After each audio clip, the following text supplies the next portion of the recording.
Alright, moving right along. Part 4. We're removing the old pulley, and all we did was unloosen the set screw and slides right off by hand. Don't even need a puller.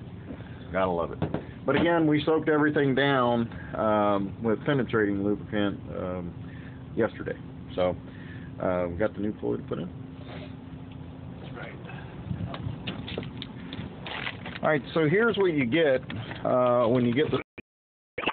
You get a plastic bag, and in that bag is your new belt, and there's a pulley in there, and then there's a spacer and some instructions. And he's going to go ahead and we'll rip that dude open and get that pulley out, and we'll show you the spacer that they send with it. And the spacer is just so that your belt goes on the heat wheel in the right location, so that it rides and runs in the groove where they want it to be, around the energy recovery ventilator wheel. Nice little package. If you get it directly from the manufacturer, AAON, you get it for a whole lot cheaper than buying it directly from AAON, and you can save your customer a lot of money. But you know, it's pretty cut and dry, pretty simple replacement here.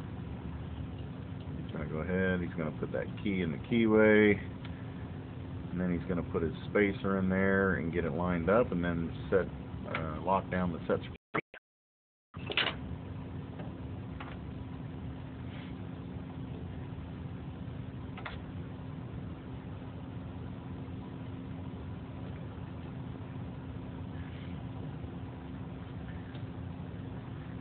Once you get in the groove of doing these, you can do 2 people. You can get an entire belt replacement done in probably less than 2 hours. Okay, that is done. And now we move on, and our next step is actually going to be getting this bearing off. And you know, that's pretty straightforward. Like I said earlier, just you take the nuts off.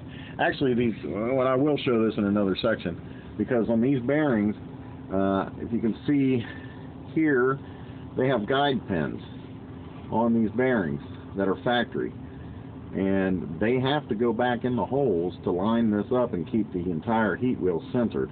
If you're replacing that bearing, you have to get them from the manufacturer, because buying aftermarket ones don't have the holes to put these pins back into. So that's kind of a factory item that you're going to have to get. Again, you don't have to go through AAON for them. You can go directly to the manufacturer, which is... What's the name of the manufacturer? The manufacturer is Air Exchange Incorporated. Air Exchange Incorporated. And right here on the heat wheel assembly, there's a data plate. And with modern age, you can go right online and find all the parts you need. We'll be back for part 5.